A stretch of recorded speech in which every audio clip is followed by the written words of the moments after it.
BJP के मंसूबों पर पानी फिर जाता है तब जब मध्य प्रदेश दतिया विधानसभा सीट के उपचुनाव के दौरान कांग्रेस पार्टी के एक बड़े चेहरे को अपनी ओर खींचने की पुरजोर कोशिश की गई। वो चेहरा किसी और का नहीं बल्कि अवधेश नायक का था। अवधेश नायक कांग्रेस पार्टी से खफा हो गए थे क्योंकि कांग्रेस पार्टी ने इस उपचुनाव में घनश्याम सिंह को मौका देकर अवधेश नायक को दरकिनार कर दिया था। अवधेश नायक की नाराजगी थी कि 2023 के विधानसभा चुनाव में मौका नहीं मिला और इस उपचुनाव में भी उन्हें टिकट ना देकर किसी और चेहरे पर भरोसा जताया गया, तो वो कांग्रेस पार्टी में क्यों? उन्होंने खुलकर कहा कि इस गर्मी के मौसम में वो अपने तमाम कार्यकर्ताओं के साथ छुट्टी पर है, राजनीति से छुट्टी पर हैं, अपने सारे कार्यों से छुट्टी पर हैं। लेकिन कांग्रेस के अंदर एक बड़े चेहरे यानी कि मध्य प्रदेश के पूर्व मुख्यमंत्री, पूर्व राज्यसभा सांसद दिग्विजय सिंह ने मंच से अवधेश नायक से माफी मांगी और माफी मांगते हुए ये कहा कि उनकी वजह से अवधेश नायक का टिकट कटा था, यानी कि उन्हें मौका नहीं मिला था। वो तहे दिल से माफी मांगते हैं क्योंकि उन्हें डर था कि वो आरएसएस पृष्ठभूमि से आते हैं तो भारतीय जनता पार्टी में वो चले जाएंगे जीतने के बाद। इस माफी के बाद अवधेश नायक ऐसे एक्टिव हुए कि जीतू पटवारी के साथ दतिया पर प्रचार प्रसार के दौरान हर मौके पर नजर आए और खुलकर उन्होंने घनश्याम सिंह को जिताने के लिए जनता से निवेदन किया। इस उपचुनाव से पहले ये भी तस्वीर आई थी कि जब आशुतोष तिवारी यानी कि बीजेपी के उम्मीदवार को मौका मिला, यानी कि इस चेहरे को नरोत्तम मिश्रा की बजाय उतारा गया, तो आशुतोष तिवारी बकायदा आशीर्वाद लेने अवधेश नायक के आवास पर पहुंच जाते हैं, उनसे मुलाकात करते हैं और आशीर्वाद लेने के बाद ये अटकलें तेज हो जाती हैं कि अवधेश नायक नाराज हैं और भारतीय जनता पार्टी में जा सकते हैं। इसके बाद हर बीजेपी का चेहरा अवधेश नायक के समर्थन में बोलता हुआ नजर आया। खुद मुख्यमंत्री मोहन सिंह यादव ने भी कहा कि जो बीजेपी का है वो बीजेपी के साथ ही रहेगा। अब मुख्यमंत्री के बयान के साथ, आशुतोष तिवारी की मुलाकात के साथ, बीजेपी के कई कार्यकर्ताओं का ये तक कह देना कि अवधेश नायक बीजेपी को समर्थन दे सकते हैं, इन सब पर पानी फिर जाता है क्योंकि अवधेश नायक जीतू पटवारी के साथ मंचों से ऐलान कर देते हैं कि वो कांग्रेस पार्टी का साथ कभी नहीं छोड़ेंगे और इसके बाद कांग्रेस पार्टी इस उपचुनाव में जीत जाती है। और इस जीत में जहां भारतीय जनता पार्टी सिर्फ और सिर्फ नरोत्तम मिश्रा के चेहरे पर सिर्फ बयानबाजी कर रही है, तो वहीं कांग्रेस पार्टी के अंदर जश्न मनाया जा रहा है। एक तरफ जीतू पटवारी द्वारा पूरे दतिया में धन्यवाद सभा का आयोजन किया जाता है, इसमें घनश्याम सिंह भी मौजूद होते हैं, जीतू पटवारी भी मौजूद होते हैं और भरे मंच से जीतू पटवारी कहते हैं कि गुंडों का इस्तेमाल किया गया इस चुनाव में।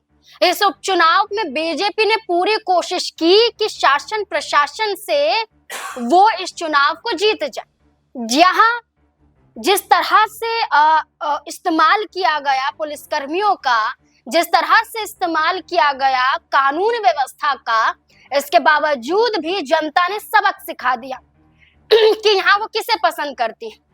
घनश्याम सिंह चुनाव जीत जाते हैं, धन्यवाद सभा का आयोजन भी संपन्न हो जाता है, लेकिन इसके बाद अवधेश नायक को कांग्रेस पार्टी भूलती नहीं, उन्हें बड़ा मौका देती और बड़े मौके के साथ 2028 के विधानसभा चुनाव में अभी से अवधेश नायक को एक बड़ा चेहरा बना देती है। क्योंकि कांग्रेस पार्टी ने एक बड़ा पद अवधेश नायक को सौंप दिया और ये पद था प्रदेश महासचिव का। कांग्रेस पार्टी ने मध्य प्रदेश में महासचिव अवधेश नायक को बना दिया। इसकी चर्चा या कहें कि इसकी घोषणा तो पहले से ही हो चुकी थी। ये चर्चा आप लगा लीजिए कि 6 से 7 अगस्त से ही शुरू हो गई थी, लेकिन औपचारिक रूप से कांग्रेस पार्टी ने 8 अगस्त को ये ऐलान कर दिया कि अवधेश नायक प्रदेश सचिव हैं हमारे यानी कि कांग्रेस पार्टी की। अब ऐसे में माना जा रहा है कि राजेंद्र भारती जो कांग्रेस पार्टी का एक और बड़ा चेहरा, जो चुनाव इससे पहले दतिया पर जीत चुके हैं, समाजवादी पार्टी के साथ रहकर भी जीत चुके हैं, वो चेहरा आज जैसी बयानबाजी कर रहा है, अगर ऐसी बयानबाजी ना करता तो कांग्रेस पार्टी में बड़ा दायित्व उन्हें सौंपा जा सकता था, लेकिन उनकी एक चूक ने उन्हें पार्टी से ही बाहर का रास्ता दिखा दिया। अवधेश नायक ने बागी सुर इख्तियार तो किए, वो कदम तो उठाए और खुलकर अपने तेवर दिखाते हुए ये कह दिया कि हम नहीं करेंगे प्रचार, हम नहीं जाएंगे, हमारे कार्यकर्ता भी नहीं जाएंगे, हम तो छुट्टी पर हैं। लेकिन मनाने की कोशिश हुई कांग्रेस के अंदर, ऐसी कोशिश हुई कि अवधेश नायक को प्रदेश महासचिव बना दिया जाता है।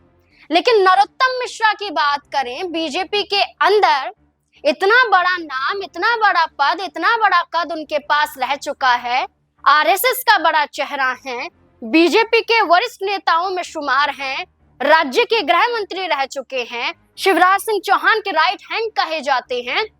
उस नरोत्तम मिश्रा को मुख्यमंत्री मोहन सिंह यादव साइड कर देते हैं, उन्हें मौका तक नहीं देते, और मौका नहीं मिलता है, उपचुनाव हार जाते हैं, और इसके बावजूद भी बयानबाजी उनके खिलाफ चल रही है। मुख्यमंत्री मोहन सिंह यादव कहते हैं कि दतिया सीट तो हमारी सीट कभी थी ही नहीं, ये तो कांग्रेस पार्टी की सीट थी, इसलिए इस पर हम जीत नहीं पा रहे हैं, इसलिए हम इस पर हार रहे हैं। नरोत्तम मिश्रा पर सीधा सीधा ये निशाना है, ये बताता है कि आप उनकी भागीदारी को बीजेपी में शून्य समझते हैं, यानी कि शुरुआत से लेकर अब तक अपने 30 साल के इस विधायक के सफर में नरोत्तम मिश्रा ने कुछ किया ही नहीं, आप ये बताने की कोशिश कर रहे हैं। और ऐसे में जहां नरोत्तम मिश्रा पर उंगली उठाई जा रही है, तो वहीं अवधेश नायक को, जैसा कि कहा गया, एक तरफ नरोत्तम मिश्रा भी नाराज हुए, अवधेश नायक भी नाराज हुए, लेकिन फर्क देखिए आप यहाँ पर कैसा नजर आ रहा है। अवधेश नायक को पद पर विराजमान कर दिया गया, नरोत्तम मिश्रा पर सवालों की झड़ियां लगा दी। बीजेपी से हर चेहरा, यशोधरा राजे सिंधिया हो, कैलाश विजयवर्गीय हो, नरेंद्र सिंह तोमर हो, आशुतोष तिवारी ही क्यों ना हो, या खुद मुख्यमंत्री मोहन सिंह यादव क्यों ना हो, वो खुलकर नाम नहीं ले रहे, लेकिन उनकी बयानबाजी ऐसी है कि भीतर घाती है, और भीतर घात हुआ है बीजेपी के अंदर, और वो कोई और नहीं, वो नरोत्तम मिश्रा का करीबी या खुद नरोत्तम मिश्रा हो सकते हैं। ये इशारा किया जा रहा, ये हम नहीं कह रहे, बीजेपी के बयान बता रहे हैं कि आप इशारा कर रहे हैं कि नरोत्तम मिश्रा के किसी करीबी ने या खुद नरोत्तम मिश्रा ने दतिया पर बीजेपी को हरवाने का काम किया है। अब वहीं अवधेश नायक को एक पद देकर खुश कर दिया जाता है, और ये माना जा रहा है कि सिर्फ प्रदेश महासचिव नहीं है, बल्कि 2028 के विधानसभा चुनाव में कांग्रेस पार्टी का मुख्यमंत्री चेहरा भी हो सकते हैं। न सिर्फ कांग्रेस पार्टी का मुख्यमंत्री चेहरा, बल्कि पूरे मध्य प्रदेश में अवधेश नायक के साथ कांग्रेस पार्टी जीत भी सकती है। यानी कि चेहरा अवधेश नायक का और पार्टी कांग्रेस पार्टी, ये ऐसा माना जा रहा है कि ये एक मौके पर चौके जैसा है। एक ऐसा फैसला कांग्रेस पार्टी का ये बताता है कि आपने अभी से सही फैसला कर लिया है, और राजेंद्र भारती जो रिमोट कंट्रोल बताते हैं घनश्याम सिंह को, ये कहते हैं कि वो तो बीजेपी के रिमोट कंट्रोलर हैं, वो ये बताता है कि राजेंद्र भारती पहले बैंक धोखाधड़ी मामले में कोर्ट से यहाँ फंस जाते हैं, सजा हो जाती है, इसके बाद कांग्रेस पार्टी लगातार आपका साथ दे रही थी, चर्चा ये तक थी कि आपके बेटे या आपकी पत्नी को मौका मिल सकता है। कांग्रेस के अंदर से आवाज आने लगी कि वाकई राजेंद्र भारती चुनाव 2023 में जीते थे, तो मौका उनके परिवार वालों में से ही मिलना चाहिए, और कांग्रेस पार्टी में लगभग ये तय था कि राजेंद्र भारती के बेटे को टिकट दिया जा सकता है। लेकिन बाद में ये जो तेवर राजेंद्र भारती के देखे गए, इससे पहले घनश्याम सिंह को मौका दे दिया जाता है, और इसके बाद राजेंद्र भारती का बयान आ जाता है, तो ये बताता है कि कांग्रेस पार्टी ने ये फैसला सही लिया। और अगर राजेंद्र भारती के परिवार पर फैसला लिया जाता और अगर ये उपचुनाव नहीं जीतते, तो राजेंद्र भारती अपने परिवार के साथ जाकर बीजेपी में शामिल हो जाते, या कांग्रेस पार्टी पर जिस तरह की टिप्पणी की गई है, इस तरह की टिप्पणी करते हुए विरोध जताते। यानी कि कांग्रेस पार्टी ने राजेंद्र भारती पर एक्शन लेकर ठीक किया, ऐसा कांग्रेस पार्टी के अंदर माना जाता है। अब देखिए उपचुनाव में जो नजर आता है, उपचुनाव में नजर आता है कि घनश्याम सिंह जो हैं वो 66,797 वोटों से जीत जाते हैं, और आशुतोष तिवारी को 60,741 वोट मिलते हैं। दामोदर यादव जो चंद्रशेखर आजाद की पार्टी के हैं 22,527 वोट मिलते हैं।